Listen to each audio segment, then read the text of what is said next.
1990년대 중반 서울 강남 한복판에서 고급 외제차가 멈춰섰다. 운전석에 앉은 남성은 손목에 금시계를 차고 있었고 뒷좌석엔 명품 쇼핑백이 놓여 있었다. 그리고 그 순간 도로를 가로지르며 달려온 정체불명의 차량이 멈춰섰다.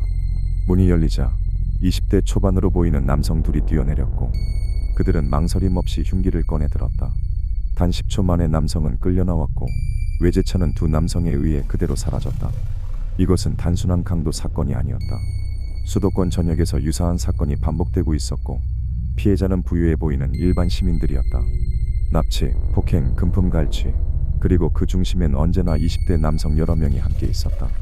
이들은 조직적으로 움직였고 타깃은 외형만 보고 정했다. 총기, 흉기, 구타, 협박, 이름조차 없던 이 조직은 언론에 의해 이렇게 불리게 된다. 막가파, 막가는 파렴치한들. 피해자가 누구든 장소가 어디든 시간대가 언제든 상관없는 목표는 단 하나, 돈이었다.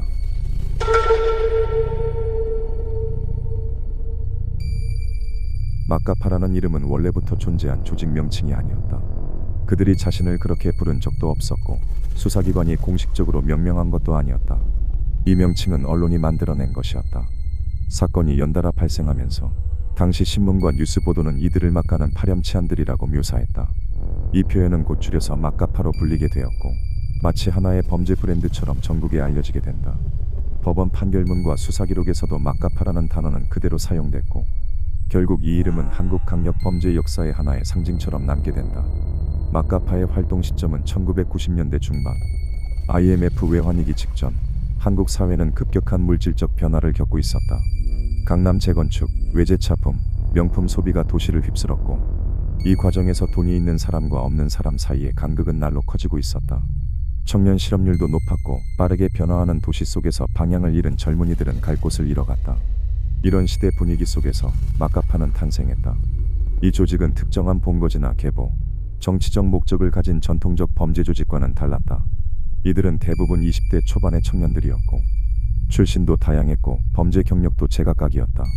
그들을 묶은 것은 단 하나, 돈을 빠르게 벌자는 목적이었다. 이들은 오토바이나 승용차를 동원해 범행을 계획했고 차량을 타고 다니며 외형만 보고 피해자를 고른 뒤 납치 또는 폭행을 통해 현금, 귀금속, 신용카드 등을 빼앗았다.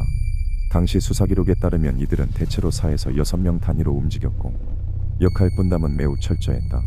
한 명은 미행, 한 명은 차 안대기, 한 명은 피해자 제압, 그리고 나머지는 금품 회수와 감시를 맡았다. 도심 한복판, 아파트 단지, 주차장, 심지어 대낮의 거리에서도 그들은 서슴지 않고 범행을 저질렀다. 경찰은 이들을 조직이 아닌데도 조직처럼 움직이는 자들이라고 표현했다. 폭력 조직처럼 계급도 없고 명확한 수장도 없었지만 행동은 일사불란했고 범행 수법은 기계적으로 반복됐다. 그들은 부유해 보이면 공격했고 공격한 뒤엔 증거를 없애기 위해 피해자의 신체를 심하게 훼손하기도 했다. 이처럼 막가파는 단순한 강도 범죄가 아니었다. 그들은 당시 한국 사회의 계층 갈등, 물질 지향적 변화, 청년 절망이 낳은 일그러진 결과였고 법과 질서로 통제되지 못한 도시의 어두운 그림자 그 자체였다. 이들이 처음으로 세상에 존재를 드러낸 건 1995년이었다. 서울과 수도권 일대에서 유사한 방식의 납치 강도 사건이 연달아 발생했다. 장소는 강남, 분당, 양재, 일산. 피해자들은 하나같이 고급 승용차를 타고 귀가 중이었고 공통적으로 야간 시간대에 도심 외곽 주차장이나 골목길에서 습격을 당했다. 수법은 정교하면서도 잔혹했다. 가해자들은 사전에 피해자를 특정해 미행한 뒤 혼자 차량에 탑승한 순간을 노려 차량 앞을 막아세우거나 유인해 정차시켰다. 이후 2에서 3명이 순식간에 차량 문을 열고 들어와 피해자를 제압했고 입에 재갈을 물리고 손발을 케이블 타이로 묶은 뒤 눈을 가린 채 트렁크에 감금했다. 납치된 피해자들은 대부분 외진 산길이나 인적 드문 도로변으로 옮겨졌고 그곳에서 현금, 카드, 시계, 귀금속, 차량까지 모두 빼앗긴 채 방치됐다. 어떤 피해자는 심한 구타로 갈비뼈가 부러졌고 어떤 경우엔 얼굴에 총구가 들이대진 채 말하지 마라, 죽는다는 협박을 받아야 했다. 당시 압수된 물품 중에는 개조된 가스총, 공포탄, 그리고 칼과 곡괭이도 있었다. 폭력 수단은 상황에 따라 달랐고 피해자의 저항 여부에 따라 강도 역시 달라졌다. 시간이 지나며 피해 신고가 누적되자 경찰은 단순한 강도 사건이 아닌 조직적 범행으로 판단했다. 서울지방경찰청은 강력계 중심으로 전담 수사반을 구성했고 탐문, 도로 CCTV 확인, 통신사 조회, 심지어 전과자 DB 대조까지 포함한 광범위한 수사를 진행했다. 이들은 흔적을 거의 남기지 않았지만 한 피해자가 기지를 발휘해 납치 당시 차량 내에서 흘린 물건이 결정적 단서가 되었다. 이후 범행에 사용된 차량이 특정되었고 이 차량이 경기도 고양시의 한 폐차장 인근 창고에 주차된 채 발견되면서 수사는 급진전된다. 현장에서 체포된 인물들은 모두 20대 초반의 남성들이었고 그중 일부는 소년원 출신, 특수절도 전과자, 폭력조직 하부 행동대원 출신도 포함돼 있었다. 조직원 간에는 별다른 위계는 없었지만 역할 분담은 분명했고 누구를 노릴지, 어디서 태우고 어떻게 처리할지를 사전에 치밀하게 계획했던 정황도 드러났다. 이 사건은 단순한 생계형 범죄나 우발적 강도가 아니었다. 이들은 도시에서 부유해 보이는 사람을 골라 돈을 뺏고 공포를 심고 재범을 반복한 도시명 범죄 조직이었다.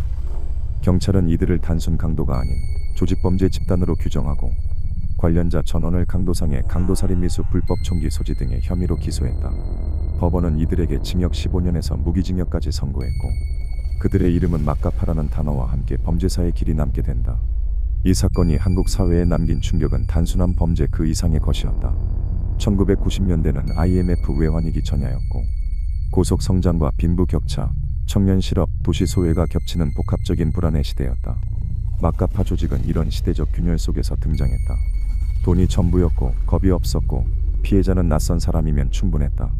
이 범죄는 당시 대중문화에서도 영향을 미쳤고 뉴스뿐 아니라 드라마, 영화, 예능에서도 막가파라는 이름은 위험하고 비이성적인 존재로 반복적으로 언급되었다. 그리고 그렇게 막가파는 단순한 사건명이 아니라 하나의 사회적 상징이 된다. 무차별, 조직화, 잔혹성, 계획범죄라는 네 가지 요소가 겹쳐진 이들은 현대 범죄사의 하나의 전환점을 남긴 셈이었다. 하지만 이 사건은 단지 하나의 강력 범죄로만 남지 않는다. 그들은 누구였고 왜 그렇게까지 했는가? 그리고 우리는 왜 그들을 미리 멈추지 못했는가? 막가파의 칼끝은 물리적 폭력에만 있었던 것이 아니다. 그들이 자라온 환경, 바라본 세상, 닿지 못한 기회, 들리지 않던 외침, 그 모든 것이 날카로운 현실의 단면이었고 그 시대의 균열이 한순간 터져 나온 결과이기도 했다. 막가파라는 단어는 이제 뉴스에서 사라졌다. 하지만 그 범죄의 방식과 구조는 완전히 사라지지 않았다. 다만 이름만 바뀌었고 타겟과 도구만 달라졌을 뿐이다. 우리는 여전히 같은 질문을 해야 한다. 빈틈은 어디에서 생기는가? 폭력은 어떻게 만들어지는가? 그리고 다음은 또 누구인가? 그날 밤 그들이 휘두른 폭력은 끝났지만 그들이 남긴 질문은 여전히 우리 곁에 남아있다.